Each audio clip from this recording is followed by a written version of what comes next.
Booktube. Booktube? Where are you? Where did I put you? Oh. There you are. Hello. I thought I'd lost you there for a second. Hello, how are you doing? Today I'm going to be doing Shelly Swearingen's Are You Like Jane Austen tag. It's a really cool tag, and yeah, thank you for Shelly for tagging me. It's a really great tag, lots of fun. Loads of people have done it already, so I'm just adding to the pile. Hope you don't mind. As far as I'm aware, this is the first ever booktube tag that's, at least I've come across, that has like a point-based system to it, which is quite cool. It's like a little internet quiz, like a personality quiz, which is, yeah, really fun. So let's jump into it. The first prompt is: Jane Austen was an artist and a writer.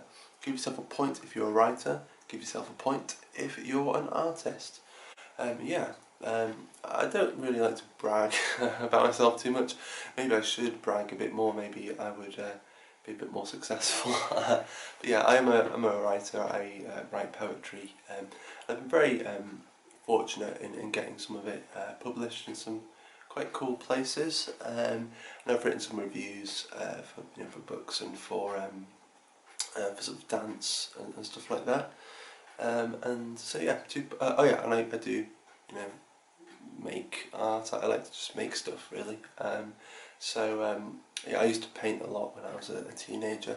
Less so now, mainly just because I spend more of my time doing other things, which is fine.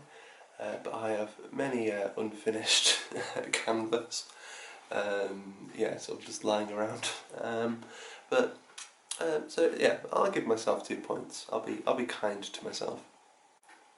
The second prompt is that Austen was born to a large family. She had a total of 7 siblings, 1 sister and 6 brothers. Give yourself a point if you have 3 or more siblings in your family. And yeah, I do. I have 2 sisters, 1 older, 1 younger, and a younger brother as well. My sister, older sister, she didn't always live with us. She would move between sort of our house and her mum's house.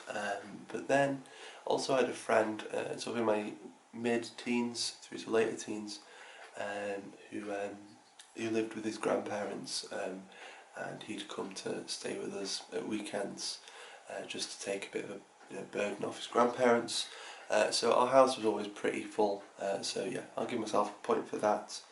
And then Austen did not enjoy her formal education. Give yourself a point if you did not care for school. And yeah, this is the first time I don't get a point so far, because I really liked school, at least the educational part of it. I didn't mind the social part of it, but I'm naturally quite awkward and introverted and like my own space. But yeah, I was quite nerdy. At school I was more into music and art and stuff like that. So my lunch times I just spent in the music room, just sort of practicing and learning and experimenting. And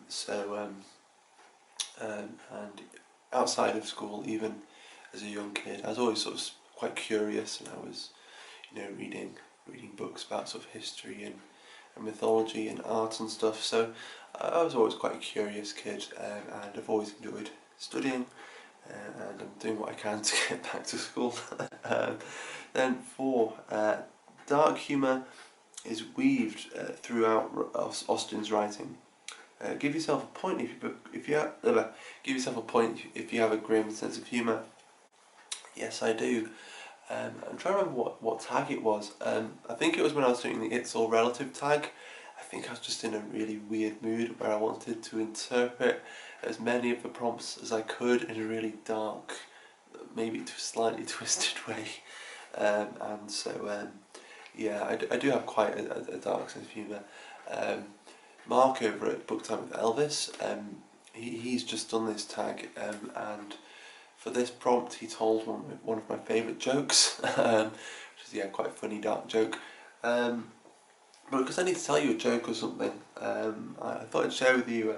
There's a little piece of making a mess. A little piece of sort of micro fiction, flash fiction sort of stuff. I've tried filming this video before, and I was sort of laughing hysterically as I was reading it. At some points because it's just so dark and weird, other points just because it's quite bad. But it is dark, and that's what that's what we're there for. And it's called Taxidermy Revisited. Mr. Daniels was everyone's favourite local taxidermist. He'd been rather reclusive of late. His wife, Josephine, had died. She wasn't old or ill, she just wasn't very good at crossing the road. What's a young taxidermist to do after such a tragic event? As far as those around him were concerned, it was business as usual. Then, at closing time, the blinds went down and nobody would see him until the following morning. But what went on inside?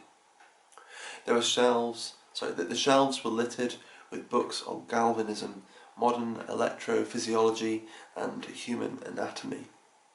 Bloody scalpels and needles were scattered around on various trays surrounding something not too dissimilar to a dentist's chair. Mr. Daniels worked tirelessly over crimson-stained sheets into the wee hours of the morning. Josephine's head had been disfigured in her accident. Her face was almost beyond recognition. Mr. Daniels had put his skills to the test with the help of some family photos. Her face was almost exactly as it had been the day she died. Everything else was in order. All the equipment was ready, and the rest of her body had been repaired. He just had to reattach her head to her shoulders. There was only one problem. During the last few months, as he had been labouring over her torso, he seemed to have misplaced her head. He hadn't noticed at first, as he'd been so busy. But once it was time to bring everything together, it was nowhere to be seen. The last place he could remember seeing it was in a small ice box he kept in the corner of his workshop. It was empty. Where else could it be? He clambered down the stairs to the basement. There were some refrigerators down there that he used for work. He opened one of the small cabinets that would normally contain hamsters and rabbits. Josephine's head was staring right back at him. Back to work. Mr. Daniels was now feeling extremely animated. He'd been telling his friends and family about Josephine's return home after spending 2 years in intensive care following her skiing accident. The world seemed brighter, more hopeful. He went out to get some freshly baked bread, Josephine's favourite. He was just approaching the shop when he saw the van at a standstill. Josephine's body parts sprawled across the road. Not again, he mumbled to himself as he approached the van, killed the driver, and started collecting the pieces of his wife. So there you go. I hope that was not too weird or disgusting. But let's swiftly move on after grabbing that dark humour point. So the next one, Jane Austen broke off 2 engagements and died a spinster. Give yourself a point if you are single. I'm not single, as this may show. I'm married. Fun fact though about this ring, it's made from like a metal watch strap that the jeweller just had lying around and thought, yeah, why not? Yeah, moving on to number 6, Austen experienced low periods or spells of depression. Give yourself a point if you have struggled with mental health. I won't spend too much time on this, but yes, I've had a fair few sort of dark days and periods. And yeah, I don't know about you if you struggle with it, but I always I struggle to address it because I always think that other people must have it worse off than me, and so just sort of shrug it off a bit. I don't know, maybe that's a bit of a male thing to do. I don't know. But then number 7 is Jane moved away from her home in her 20s. Give yourself a point if you lived away from your childhood hometown or region. Yeah, it's a bit weird in a way because I suppose a lot of people who've moved around a bit maybe often are quite quick to find something in the place where they live that they can relate to, and very quickly make the place around them into their home. They don't necessarily trying to explain it. They don't necessarily relate to the place itself, but kind of nest themselves in a way that makes them feel a little more at home in this strange place, and things from where they were and things from where they are now sort of mixed together to make this new mental place, I suppose. I don't know if that makes any sense, but anyway, I grew up in North Wales. It's not where I'm from, but I've been there since I had been there since I was 5, and you know, spent my entire childhood and adolescence there. And it was lovely, you know, rural Snowdonia. Went out on walks and went hiking, and we were near the coast. And yeah, it was great. And then I moved down to Cardiff in South Wales, and it's a very different flavour. In some ways it feels more Welsh because, with it being the capital of Wales, you know, they have to hold very strongly to their Welsh identity. There are little red dragons everywhere and stuff. But in a day-to-day basis, when I go back up to North Wales, it feels so different. And for me, that is Wales. It is the jagged mountains and the slates, and the slightly slower way of life, the slightly slower way of speaking. The dialect up there is my Wales. Down here, it's yeah, quite different. I like it though, and I have, you know, lots of treasured memories, lots of treasured friends and places down here that I'm glad to have known, glad to have spent time with, and I still do spend time with because I'm still here. I'll move on. Then number 8, Jane was not vain. Give yourself a point if you have very little interest in vanity. Yeah, I don't really think much of myself. I'm not really into makeup, into making myself appear as splendid as I can, you know. I'm fairly, I don't know, rough. Not really rough. I don't know what I'm saying. I'm going to move on. Hair was of little concern to Jane Austen. Give yourself a point if you cannot be bothered with your hair. No, not really. I tend to just get out of my bed and, you know, sort of go, and there we have it. And I, you know, cut it every now and then I grow it long, and then I cut it, I grow it long. So yeah, don't really care too much about it. Obviously, I feel a bit more comfortable when my hair is long. I feel a bit more like myself.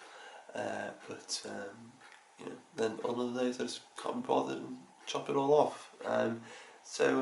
Yeah, I don't really care too much about it. Then number 10, Austen expressed her distaste for hot weather. Give yourself a point if you dislike the heat. I won't give myself a point for this. I quite enjoy the heat. I quite enjoy most weather. Obviously, if I get too hot, I can't really think. But at least I can lie down and daydream or pass out. So there we have it. I think that's the end. If I was doing my maths correctly, I think I have 8 points, which is more than I thought. And I'll just read out the little thing at the end that tells you what your scores sort of mean. And yeah, so I got 8 points, so 9 or 8 points is, in another life, Jane Austen and you could have been siblings or at least good friends. You want to spend time with one another and work to make that happen. That's quite good. I quite like that. Yeah, I agree. I was recently reading Sense and Sensibility for Jane Austen July, and I found that yeah, that book really helped sort of click things into place for me with Jane Austen. I'd always enjoyed Jane Austen. She's one of the authors that's made me laugh like no other author has made me laugh. What was I saying? Oh yeah. But yeah, things really clicked into place with how I approached Jane Austen, maybe how that could change and how that would improve my reading of Jane Austen. And so yeah, I do want to work, you know, to get to know Austen better, and yeah, be better friends. Maybe I'll make a video about my experience with Sense and Sensibility, and yeah, we'll see. But that's everything for now. In terms of tagging people, out of the people I know who haven't been tagged, I'm not entirely sure which of you will be interested in doing this. So I'm gonna put the ball in your court. If you haven't done this tag yet, yeah, please do it. If you're interested, if you want to do it, go for it. So I'm going to leave it there. Have a splendid day. I hope you're doing really well, and I'll see you in some of the other videos soon. Ciao for now.